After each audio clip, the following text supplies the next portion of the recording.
Hello students, स्वागत है आपका विक्रम एकेडमी के यूट्यूब चैनल पर। आज हम 10th स्टैंडर्ड का ज्योग्राफी सब्जेक्ट सीखने जा रहे हैं।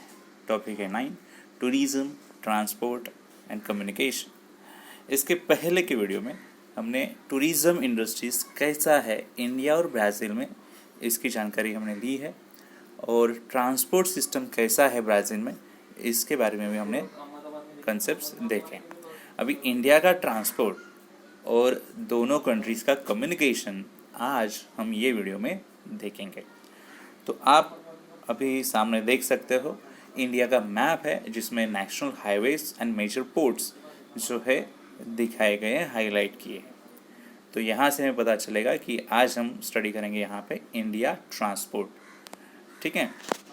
और एक मैप यहाँ पे दिया है important railway routes and airports. तो ये मैप में रेलवे रूट्स कैसे हैं और एयरपोर्ट्स कहाँ कहाँ पे हैं, ये यहाँ पे मैप में दिया है, ठीक है।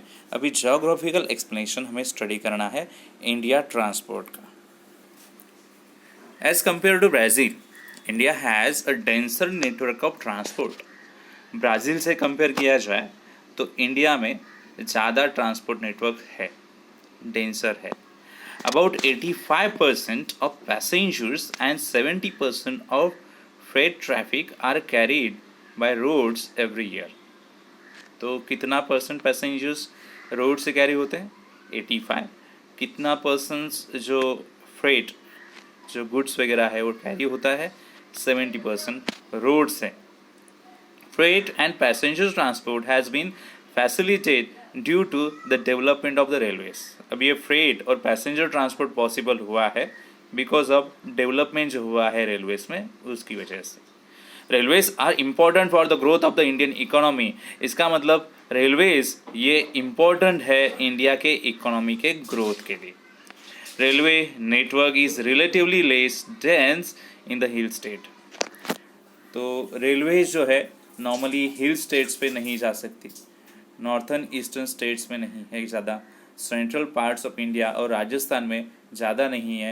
It is dense in the north Indian plains. ये डेंस कहाँ पे है? नॉर्थ इंडियन प्लेन्स पे। Railways are very important for a vast country where distance are large. तो रेलवेज वहाँ पे इम्पोर्टेंट है जहाँ पे डिस्टेंस ज़्यादा होता है। Waterways are cheap means of transport. सबसे सस्ता जो रूट है ट्रांसपोर्ट के लिए वो है waterways. Waterways contributing about 1% to the country's transportation. और पूरा ट्रांसपोर्टेशन अगर देखा जाए कंट्री का तो ओनली 1% ट्रांसपोर्टेशन जो है वाटरवेज से होता है। Comprises reverse, canals, backwaters, creeks etcetera. तो वाटरवेज में कौन कौन से वेज का यूज़ होगा? तो रिवर से, कैनाल से, बैकवाटर से, क्रीक से। Approximately 95% of India's foreign trade moves through ocean routes. 95% जो foreign trade होता है इंडिया का वो ocean route से होता है।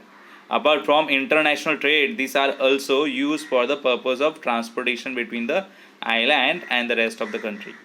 इतना ही नहीं, इंटरनेशनल ट्रेड ही नहीं, इसके अलावा ट्रांसपोर्टेशन पर्पज से यूज़ होगा जो आइलैंड और अदर कंट्री के पार्ट्स में होने वाला है waterways. As compare to Brazil, airways in India are more developed and the use of internal airways is also increasing.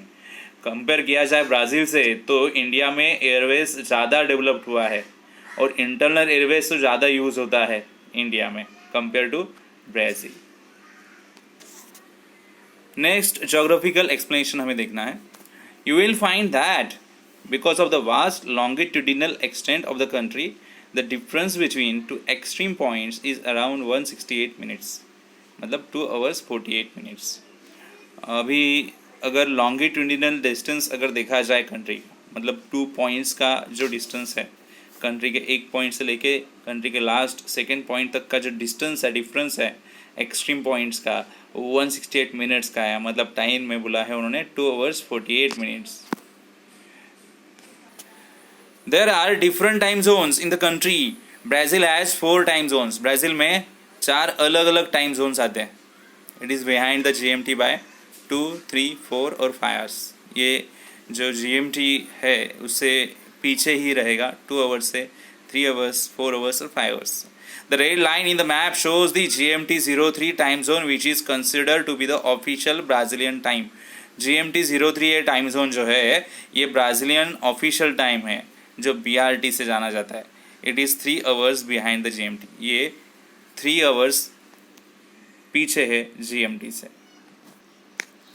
तो स्टूडेंट्स आप देख सकते हो ये जो रेड लाइन यहाँ पे है, ये रेड लाइन की बात करें, ओके, ये ऑफिशियल टाइम बताती है ब्राज़ील का GMT03, ओके. और ये दो एक्सट्रीम पॉइंट्स, इनका डिस्टेंस कितना है ये कुछ देर पहले हमें पता चला, 168 मिनट्स. ठीक है. नेक्स्ट कंसेप्ट है students, development of communication Brazil. Telecommunication service in Brazil are well developed and efficient. Telecommunication service जो है ब्राज़ील में अच्छी सी डेवलप्ड हुई है, एफिशिएंट है. This industry includes landlines as well as mobile service. यहाँ पे लैंडलाइंस और मोबाइल सर्विस प्रोवाइड होती है. टेलीविज़न ब्रॉडकास्टिंग है, रेडियो ब्रॉडकास्टिंग होता है, कंप्यूटर इंटरनेट एक्सेस भी अच्छा है. Today more than 45% of the Brazilian population has access to the internet. आज 45% से ज़्यादा लोग जो ब्राज़ीलियंस में वो पॉपुलेशन इंटरनेट यूज़ करता है. The telecommunication infrastructure is Fairlie modern, particularly in central south Brazil. तो मॉडर्न हो रहा है धीरे धीरे इंफ्रास्ट्रक्चर, ऐसे बताया गया है टेलीकम्युनिकेशन में, और नॉर्मली सेंट्रल साउथ ब्राज़ील में, ऐसे उनका कहना है. The north and north west are drastically less developed. जो नॉर्थ पार्ट है, नॉर्थ वेस्ट पार्ट है ब्राज़ील का, वो इतना डेवलप्ड नहीं हुआ है. Over recent years mobile telephones have led the rapid expansion. और अभी कुछ ईयर्स से मोबाइल्स जो आए हैं उसी वजह से रैपिड एक्सपेंशन हुआ है टेलीकम्युनिकेशन सर्विसेज में ब्राज़ील में. The nature of Brazilian territory, especially land mass size and the large pockets of the unpopulated and densely vegetated areas, create significant impediments to the expansion in coverage of telecommunication service. तो ये कुछ reasons दिए क्यों telecommunication service जो है उसका expansion हुआ है. ठीक है. Brazil is developing technology to send demonstratively made satellites into space with its own rockets. तो ब्राज़ील एक डेवलपिंग टेक्नोलॉजी वाली कंट्री है और इन्होंने अपने डोमेस्टिकली एक सैटेलाइट जो बनाया गया है उन्होंने स्पेस में छोड़ा है अपने ऑन रॉकेट से. ठीक है. नाउ स्टूडेंट्स, कम्युनिकेशन इंडिया हमें देखना है, बट हम देख सकते हैं एक्सट्रीम पॉइंट्स यहाँ से लेके यहाँ तक और ये ऊपर से लेके नीचे तक डिस्टेंस दिया है. ये 3000 किलोमीटर है और ऐसे 3200 किलोमीटर का डिस्टेंस है टू एक्सट्रीम पॉइंट्स का. ठीक है. ज्योग्राफिकल एक्सप्लेनेशन में देखते क्या दिया है. India has two large longitudinal extents. The difference between the two extreme points is 2 hours और 120 मिनट्स. 120 मिनट्स का डिफरेंस है, ऐसे बताया. India has only one standard time zone. India में एक ही स्टैंडर्ड टाइम जोन है. The 82.5 degree east longitude is the Indian standard time zone. ये जो 82.5 डिग्री ईस्ट लॉन्गिट्यूड है यही इंडिया का स्टैंडर्ड टाइम बताता है. It passes through Allahabad. It is ahead by 5 hours 30 minutes from the Greenwich Meridian Time GMT. और ये इलाहाबाद से जाता है और ये नॉर्मली GMT जो ग्रीनविच मेरिडियन टाइम है GMT उससे 5 hours 30 minutes आगे है. आप देख सकते हो इंडियन स्टैंडर्ड टाइम मेरिडियन ये वाला है और ये पास कहाँ पे होता है लोकेशंस, तो ऐसे यहाँ से पता है कि इलाहाबाद से जाएगा. ठीक है. Now with the explosion of electronic media, telecom industry has become one of the fast growing sector. Electronic media में जो इतना डेवलपमेंट हुआ है, टेलीकॉम इंडस्ट्री भी एक फास्ट ग्रोइंग सेक्टर बन चुका है. In this era of information communication, more digitally enhanced communication devices like mobile phones, internet, satellites are paving way to expansion for the wider reach of communication technology. और एक communication technology में सबसे ज़्यादा जो important है वो है mobile phones, internet and satellites. इनकी वजह से और कम्युनिकेशन टेक्नोलॉजी अच्छी डेवलप्ड हो रही है. नाउ स्टूडेंट्स, आपको पता होना चाहिए India is one of the largest user of smartphones and internet. India पूरे वर्ल्ड में माना जाता है कि सबसे ज़्यादा स्मार्टफोन यूज़र्स इंडिया में है, इंटरनेट यूज़र्स इंडिया में है. With the development of our own satellites, India has come a long way in this field.